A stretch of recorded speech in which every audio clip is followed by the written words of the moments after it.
Atëherë, zoti Dauti, për të kuptuar më shumë çfarë po ndodh tashmë mes SBA-s dhe Iranit, pra kur një fushie e madhe përdor forcën ushtarake për të detyruar një kundërshtar nga ana tjetër të negociojë, ku kalon kufiri mes presionit dhe luftës, pra mes asaj çka po ndodh tani? Po kemi presion kundër Iranit nga SBA-ja. Jo sot, po gati u bën 8 apo 9 muaj, pasi që filluan demonstratat në Iran në dhjetor 2025 dhe ja tani jemi korrik 2026. Ky presion vazhdon kundër regjimit të Iranit dhe si duket jemi të gjithë dëshmitar, SBA-ja nuk ka asnjë rezultat pozitiv që do t'i kënaqte apetitet e tyre. Kuptohet që SBA-ja u fut në këtë ta quajmë avantur për ndrim të regjimit të Iranit me besimin apo me shpresën se do të ketë sukses, mirë po ja që edhe protestat dështuan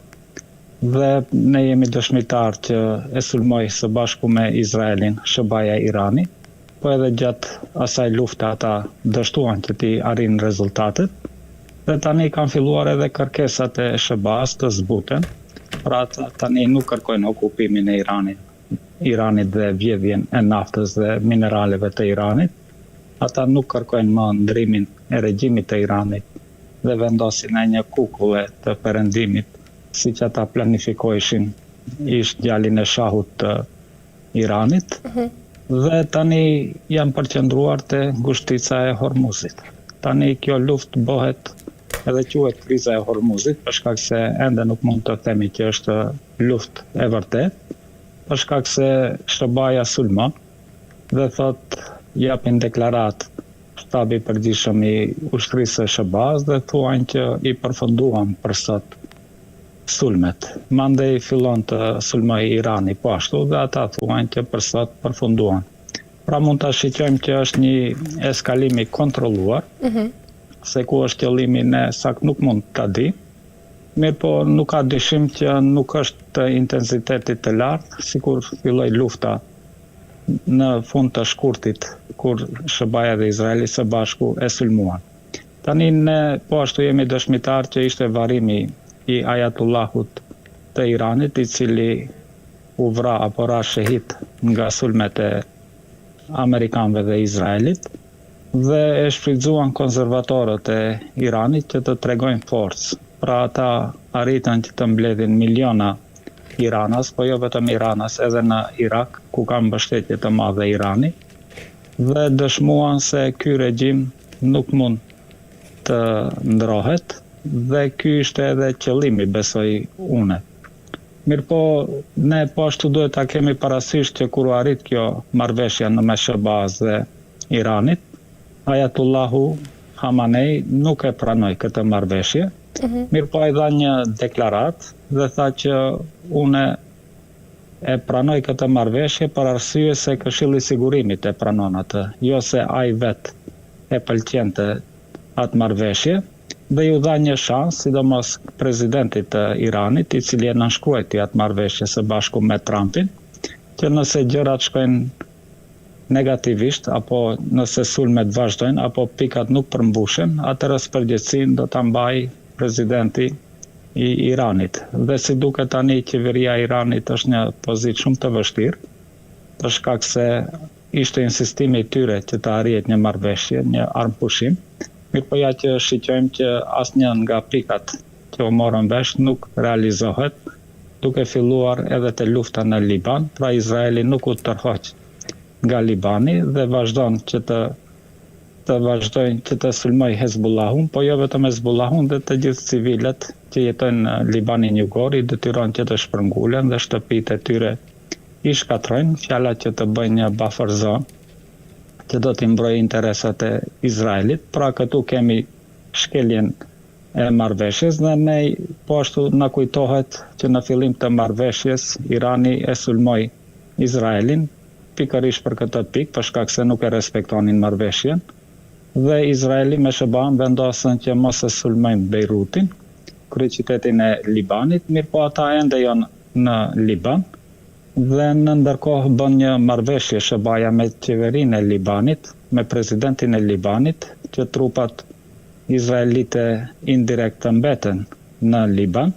dhe kjo ishte një thyrje e marrëveshjes me Iranin.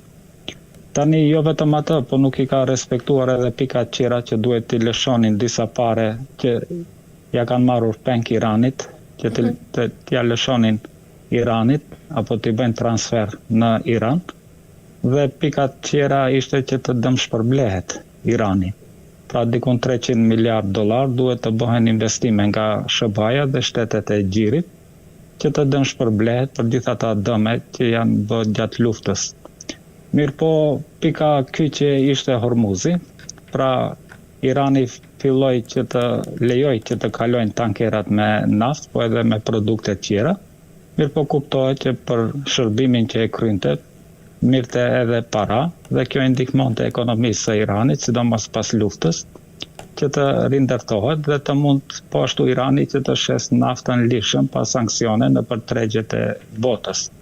Mirë po edhe këtu kemi shkelje të marrëveshjes, për shkak se SBA-ja filloi që të bëjë një rrugë të veten në ujërat territoriale të Omanit dhe ju thoshte anijeve që mund të kaloni në këtë ta quajmë detare dhe do ta keni sigurinë e SBA-s. Mirë po ne jemi dëshmitar që Garda Revolucionare I sulmoi ato anije dhe kjo u mor si pretekst që të rifilloj luftimet dhe sot jemi në këtë situatë që as jemi në luftë, as jemi në paqe, mirë po nuk ka shenja se do të ketë një paqe, si duket kjo luftë me intensitet më të vogël do të vazhdojë një kohë më të gjatë. E shiqojmë që po ashtu çmimi I naftës fillon të rritet dhe kjo do të ndikojë në zgjedhjet parlamentare në SBA dhe kuptohet që humbës më I madh do të jetë vetë partia e presidentit Trump, po jo vetëm presidenti Trump, edhe gjithë ata senatorë dhe kongresmen të cilët e përkrahin këtë luftë kundër Iranit, të gjithë ata do të dëmtohen nga votuesit e tyre, për shkak se të gjithë anketat tregojnë që SBA-ja apo popullata e SBA-s është kundër kësaj lufte, është kundër që të intensifikohet kjo luftë dhe posaçërisht janë kundër që të shkojnë trupat toksore amerikane apo Kombësëria të hyjnë në Iran. Dhe duke pasur parasysh që temperaturat janë shumë të larta tani, në Hormuz dikon mbi 50 gradë është temperatura, jemi në korik, dhe nuk besoj që ka gjasa që Kombësëria amerikane të hyjë aty, për shkak se fizikisht nuk është e mundur në këtë temperatura të larta që ata të luftojnë, apo nëse provojnë që të hyjnë, do të dështojnë. Pra ende ndigjojmë që ka një plan që Kombësëria të hyjë në Iran. Mirë po, presidenti I SBA-s thotë që nuk do të jenë trupat amerikane. Tash kush do të jenë? Mund të jenë milicë të ndryshëm që do të miren nga shtetet të Afrikës, Amerikës Latine, prej Kolumbie, prej Sudani, prej një pjesë të Jemenit dhe që do të tentojnë që të paktën atë pjesën e Hormuzit ta marrin. Po kuptohet që gjithë kalkulimet u kanë dështuar dhe ky kalkulim do të dështon. Tani po ashtu kemi një intensifikim të situatës në kuptimin që edhe Jemeni mund të hyjë në këtë luftë dhe Jemeni po ashtu kërcënohet që do ta bllokojë detin e Kuq dhe kjo kuptohet që do të arrit edhe më shumë çmimin e naftës dhe do ta thellojë krizën ekonomike botërore dhe si duket pasojat do të jenë afatgjate. Pse hyn Jemeni në luftë? Për shkak se para disa ditëve u sulmua aeroporti I Jemenit në Sana, për shkak se aty duheshte të zbres apo ateroj një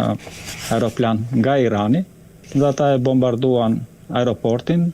që t'ju japin mesazh Iranësve që nuk guxoni që me aeroplanët tuaj të zbritni në aeroportin e Jemenit